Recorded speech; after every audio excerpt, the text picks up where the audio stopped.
அவர் முகம் இன்னும் சிடுசிடுவென இருந்தது. அவருடைய கண்களில் பொறாமை தெளிவாக தெரிந்தது. அவர் தன் கைகளை முறுக்கியபடி நின்றார். அவந்திகாவுக்கு அவரை பார்க்கும்போது எல்லாமே புரிந்துவிட்டது. இதெல்லாம் அவருடைய திட்டமாகத்தான் இருக்க வேண்டும் என்று உணர்ந்தார். இந்த டீலை கெடுப்பதற்கு அவர்தான் முயற்சி செய்திருக்க வேண்டும் என்று நினைத்தார். அவர் அவந்திகாவை வேலையை விட்டு அனுப்ப நினைத்தார். ஆனால் இப்போது சிச்சுவேஷன் தலைகீழாக மாறிவிட்டது. இந்த டீலை மட்டுமல்ல, அவந்திகா தன்னுடைய டீமில் இருப்பவர்களின் நம்பிக்கையையும் வென்றுவிட்டார். Back to work guys, we have more to achieve என்று சமீர் சொல்ல எல்லா எம்ப்ளாயீஸும் அவரவர் கேபினுக்கு செல்ல ஆரம்பித்தார்கள். சிறிது நேரத்தில் எல்லோரும் சென்றுவிட அங்கே கௌரவ் மட்டும் தான் இருந்தார். அவரும் கோபத்தோடு அங்கிருந்து நகரப்போகும் நேரத்தில் அவள் விரைவாக கௌரவை நோக்கி நகர்ந்தார்.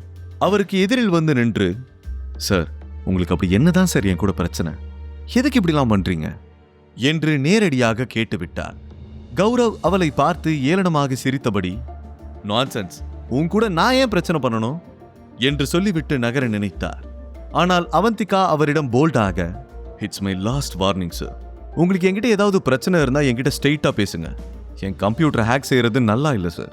இனிமே அப்படி ஒரு கேவலமான காரியத்தை பண்ண மாட்டீங்கன்னு நம்புறேன் என்று சொன்னார். அதை கேட்டவுடன் கௌரவின் முகம் பேய் அறிந்தது போல மாறிவிட்டது. அவருக்கு வாய் குளறியது.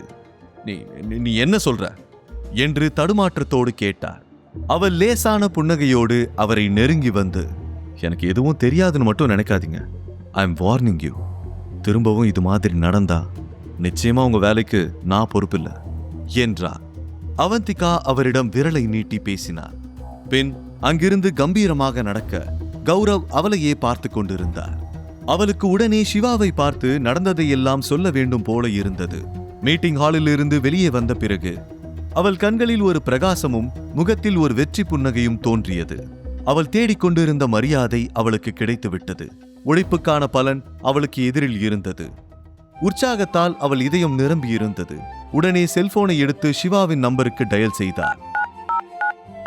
மிகுந்த உற்சாகத்தோடு, சிவா, உனக்கு ஒண்ணு தெரியுமா? நம்ம டீல் ஃபைனல் ஆயிடுச்சு, நீ ஒண்ணு பண்ணு. அவள் வாக்கியத்தை முடிப்பதற்குள் செல்போனை யாரோ பிடுங்கி தரையில் வீச அது தரையில் விழுந்து உடைந்தது. செல்போன் உடையும் சத்தம் கேட்டு எல்லோரும் திரும்பி பார்த்தார்கள். அவந்திகாவும் ஷாக் ஆகி திரும்பி பார்க்க அங்கே நந்தினியும் ரேகாவும் நின்று கொண்டிருந்தார்கள். அவர்களுடைய பார்வையில் கோபம் நெருப்பாக எரிந்து கொண்டிருந்தது. நந்தினி சத்தமாக, உன்னால என் பிசினஸ் லாஸ நோக்கி போயிட்டு இருக்கு. நீ யார பழி வாங்கறதுக்காக இப்படி ஒரு கேவலமான விஷயத்தை செஞ்ச என்று கேட்க, அவளுக்கு பின்னால் நின்று கொண்டிருந்த ரேகா அவள் தோலை பிடித்து அவளை ரிலாக்ஸ் பண்ண முயற்சி செய்தாள். ஆனால் நந்தினி கட்டுக்கடங்காத கோபத்தில் இருந்தாள். அவள் மீண்டும் அவந்திகாவிடம், சொல்லு, எங்களுக்கும் தர்மா குரூப்ஸுக்குமான டீலை கேன்சல் பண்ணது நீதானே என்று கேட்டார். அவந்திகாவுக்கும் உள்ளுக்குள் கோபம் பொங்கியது. இதுவரை பொறுமையாக இருந்த அவந்திகா இனி அப்படி இருக்க போவதில்லை. அவள் ஒரு அடி முன்னோக்கி எடுத்து வைத்தார். நந்தினியின் கண்களை நேருக்கு நேராக பார்த்தார். ஆமா, நான் தான் ரிஜெக்ட் பண்ணேன், இதுக்கப்புறமும் ரிஜெக்ட் பண்ணுவேன். இது வரைக்கும் நீங்க எனக்கு செஞ்சதுக்கெல்லாம் ஈடுகட்ட வேண்டாமா என்றார். அவள் குரல் ஒரு பெண் சிங்கத்தின் கர்ஜனையைப் போல இருந்தது. அவந்திகா அவர்களை பார்த்து பயப்படாமல் தைரியமாக பேசுவது அவர்களுக்கு புதிதாக இருந்தது. அவளுடைய வார்த்தைகளை நந்தினியால் பொறுத்து கொள்ளவே முடியவில்லை. அவள் முகம் சிவந்து விட்டது. அப்போது தூரத்தில் நின்று கொண்டிருந்த காரிலிருந்து சிவா இறங்கினார். சிவா வருவதை பார்த்த நந்தினி உடனே மனதுக்குள் ஒரு ஐடியாவை யோசித்தார். சிவாவுக்கு எதிரில் அவந்திகாவின் இமேஜை டேமேஜ் பண்ண வேண்டும் என்று நினைத்தார்.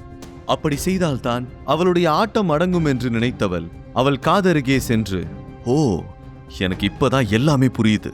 உனக்கு எங்க இருந்து இவ்ளோ திமிர் வந்துச்சுன்னு இப்பதானே புரியுது. ஏண்டி அடுத்தவ புருஷனுக்கு இப்படி அலையறீங்க? உன்ன மாதிரி பொண்ணுங்களுக்கு பேர் என்னன்னு தெரியுமா? இதை கேட்டவுடன் அவந்திகாவுக்கு ரத்தம் கொதித்தது. அதற்கு மேல் அவளால் பொறுத்து கொள்ளவே முடியவில்லை. நந்தினி மேற்கொண்டு பேசுவதற்குள் அவள் கன்னத்தில் பலார் என்ற சத்தத்தோடு ஒரு அறை விழுந்தது. நந்தினி சிறிது தூரம் தள்ளி சென்று விழுந்தாள். ரேகா அதை பார்த்து பதறிவிட்டாள். ஆனால் நந்தினி உள்ளுக்குள் சிரித்தாள். அவளுடைய திட்டம் பழித்து விட்டதாக நினைத்தாள். அவள் லேசாகத்தான் அறைந்தாள். ஆனால் நந்தினி வேண்டுமென்றே சிவா பார்க்கும்படி சிறிது தூரம் தள்ளி சென்று விழுந்தார். சுற்றியிருந்தவர்கள் எல்லோரும் அதிர்ச்சியோடு பார்த்து கொண்டிருந்தார்கள். அதற்குள் சிவா அந்த இடத்திற்கு வந்துவிட்டான். அவந்திகா, நீ என்ன பண்ற என்று டென்ஷனோடு கேட்டான். சிவாவிடமிருந்து அந்த வார்த்தையை எதிர்பார்க்காத அவந்திகா திடுக்கிட்டார். நந்தினிக்காக சிவா கோவப்பட்டது. அவளுக்கு ஆச்சரியமாக இருந்தது. அவந்திகாவிடம் அறை வாங்கிய நந்தினி சிறிது தூரம் தள்ளிச் சென்று விழுந்தார். சரியாக அந்த நேரம் பார்த்து அங்கே வந்த சிவா, அவந்திகா, நீ என்ன காரியம் பண்ற என்று டென்ஷனோடு கேட்டார். அவந்திகாவின் கண்களில் கண்ணீர் பெருக்கெடுத்தது. ஆனால் அது அழுகியால் வந்த கண்ணீர் அல்ல. இத்தனை வருடம் அவள் அனுபவித்த கொடுமைகளுக்கு பழி தீர்க்க வந்த கண்ணீர். அங்கே ஒரு அமைதி இருந்தாலும் அந்த அமைதியில் அவந்திகாவின் வெற்றி எதிரொலித்தது. எல்லோருடைய பார்வையும் இப்போது அவந்திகா மீதுதான் இருந்தது. நந்தினி திகைத்து போய் கன்னத்தை பிடித்துக் கொண்டு கண்ணீரோடு எழுந்து நின்றார். சிவா அதை பார்த்து அதிர்ச்சி அடைந்தார். அவன் முகத்தில் அதிர்ச்சியை பார்த்த நந்தினி வேண்டுமென்றே மேலும் அழ ஆரம்பித்தார். அவந்திகாவின் மூச்சு வேகமாக இருந்தது.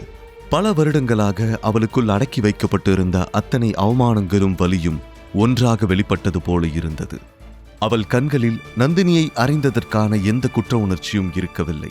அவள் உதட்டில் ஒரு வெற்றி புன்னகை தெரிந்தது. இன்றுதான் முதல் தடவையாக நந்தினிக்கு சரியான பதிலடி கொடுத்த திருப்தியில் இருந்தார். அவள் உதட்டில் சிரிப்பை பார்த்த ரேகா, அடி பாவி, என் பொண்ணு அரைஞ்சிட்டு கொஞ்சம் கூட கூச்சமே இல்லாம சிரிக்கிறியா? நீ எல்லாம் ஒரு பொண்ணா என்று கோபமாக கத்தினாள். நந்தினியின் கண்களில் இருந்து கண்ணீர் வடிந்தது. அவள் ரேகாவின் மார்பில் சாய்ந்து கொண்டாள். நந்தினி கண்களில் பழிவாங்கும் நெருப்பு தெரிந்தது. ஆனால் அவந்திகாவின் இதயம் மகிழ்ச்சியால் நிரம்பியிருந்தது. முதல் தடவை தன்னுடைய செல்ஃப் ரெஸ்பெக்டை காப்பாற்றிக் கொள்ள அவள் ஒரு பெரிய அடியை எடுத்து வைத்த மகிழ்ச்சி இருந்தது. சிவா அவளிடம், அவந்திகா, நீ ரொம்ப பெரிய தப்பு பண்ணிட்ட என்று சொல்ல அவந்திகா சிவாவை திரும்பி பார்த்தாள்.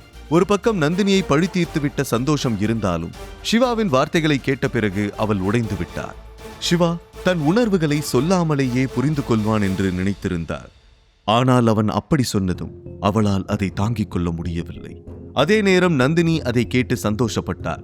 தன்னுடைய திட்டம் பலிக்க ஆரம்பித்து விட்டதாக நினைத்தார். நான் தப்பு பண்ணல சிவா. சுப்ரீம் ஃபேமிலி சின்ன வயசுல இருந்து எனக்கு இதை தான் கொடுத்தாங்க. அவங்க செஞ்சதோட கம்பேர் பண்ணும்போது இன்னைக்கு நான் செஞ்சதெல்லாம் ஒரு விஷயமே கிடையாது என்றார். நோ அவந்திகா, என்ன சொன்னாலும் நீ பண்ணது தப்புதான். நந்தினிக்கு 2 கண்ணும் இருக்கு, ஆனா நீ ஒரே கண்ணத்துல மட்டும்தான் அரைஞ்சிருக்க. இது எவ்வளவு பெரிய தப்பு தெரியுமா என்று சொல்ல அதை கேட்டவுடன் அவந்திகா அவனை வித்தியாசமாக பார்த்தார். அவன் நந்தினிக்கு சப்போர்ட் பண்ணி பேசுவதாகத்தான் நினைத்தார். ஆனால் அவன் அவந்திகாவுக்கு சப்போர்ட்டாக பேசினான். அவன் அவந்திகாவின் கையை பிடித்து கையை ஊதினான். உனக்கு கை வலிக்குதா என்று கேட்டார்.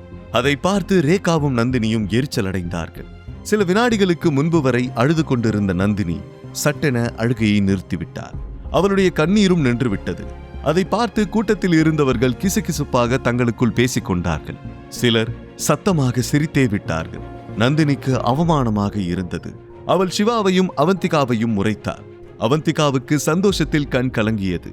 அவள் எமோஷனலாக, சிவா, நீ என்ன தப்பா நினைக்கலையா என்று கேட்க, சிவா ஒரு லேசான புன்னகையோடு அவளை பார்த்து, எதுக்கு தப்பா நினைக்கணும் அவந்திகா?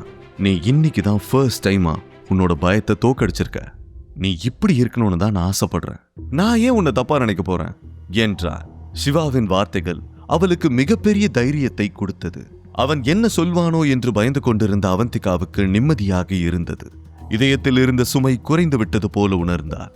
ஆனால் ரேகாவால் இதை பொறுத்து கொள்ள முடியவில்லை. அவள் ஆக்ரோஷமாக, 2 பேரும் என்ன நினைச்சுக்கிட்டு இருக்கீங்க உங்கள என்று கத்திக் கொண்டிருக்க, சிவா சடனாக அவளை திரும்பி பார்த்தான். அதை பார்த்தவுடன் ஒரு கணம் பயந்து போன ரேகா சட்டென வாயை மூடிக்கொண்டார். சிவா ரேகாவிடம், நான் ஏற்கனவே உங்களை வார்ன் பண்ணியிருக்கேன். அவந்திகாவை விட்டு விலகி இருங்கன்னு சொல்லியிருக்கேன். இதுக்கு மேலேயும் எங்களை டிஸ்டர்ப் பண்ணீங்கன்னா விளைவுகள் ரொம்ப மோசமா இருக்கும், ஜாக்கிரதை என்றார். ரேகா சற்று நடுக்கம் நிறைந்த குரலில், உங்களை டிஸ்டர்ப் பண்ணி எங்களுக்கு என்ன ஆக போகுது? அவ என்ன செஞ்சான்னு தெரியாம பேசாத. தர்மா குரூப்ஸோட எங்களுக்கு ஒரு டீல் இருந்துச்சு, அதை ஏன் அவ ரிஜெக்ட் பண்ணான்னு கேளு என்றார். இது அவளோட ஒர்க் சம்பந்தப்பட்ட விஷயம். ஒரு டீலை அக்செப்ட் பண்ணணுமா ரிஜெக்ட் பண்ணணுமாங்கிறது அவளோட சாய்ஸ். நீங்க கேட்கறதுனால சொல்றேன். அவ உங்க டீலை ரிஜெக்ட் பண்ணதுக்கு பின்னாடி நிச்சயமா ஏதாவது ஒரு ஸ்ட்ராங்கான ரீசன் இருக்கும். அதுல தலையிட நம்ம யாருக்கும் உரிமை இல்லை. சிவாவின் ஆதரவான வார்த்தைகள் அவந்திகாவின் இதயத்தை தொட்டுவிட்டது. ஏனென்றால் இதுவரை அவந்திகாவை நம்பிய ஒரே நபர் சிவா மட்டும்தான். அவள் சிவாவை இமைக்காமல் பார்த்து கொண்டே இருந்தார். இதற்கு நடுவில் நந்தினி, வேணா சிவா, நீ தேவையில்லாம இந்த விஷயத்துல வராத. அவள் குரலில் ஒரு மிரட்டல் தெரிந்தது. ஆனால் சிவா அதற்கெல்லாம் பயப்படக்கூடியவன் இல்லை. அவன் நந்தினியை நேருக்கு நேர் பார்த்து, நல்லா கேட்டுக்க, இன்னொரு தடவை அவந்திகா கிட்ட இப்படி நடந்துகிட்டேன்னா நான் வார்த்தையால பேசிக்கிட்டு இருக்க மாட்டேன். என் கைதான் பதில் சொல்லும் என்றான். சிவாவின் வார்த்தைகளை கேட்ட நந்தினியின் முகம் சிவந்து விட்டது. ஆனால் அவள் அடுத்த வார்த்தை பேசுவதற்கு முன் சிவா அவந்திகாவின் கையை பிடித்துக்கொண்டு அங்கிருந்து சென்று விட்டார். அவர்கள் இருவரும் கைகளை கோர்த்தபடி சென்று கொண்டிருக்க ரேகாவும் நந்தினியும் கோவத்தில் அவர்களை எரிப்பது போல பார்த்தார்கள். ரேகா ஒரு கன்னிங் ஸ்மைலோடு, விடு நந்தினி, போகட்டும், இதெல்லாம் இன்னும் எத்தனை நாளைக்கு, அதான் பர்த்டே பார்ட்டி வருதுல்ல. முழு கதையையும் கேட்டு மகிழ பாக்கெட் FM ஆப்பை டவுன்லோட் செய்யுங்கள். லிங்க் டிஸ்கிரிப்ஷனில் கொடுக்கப்பட்டுள்ளது.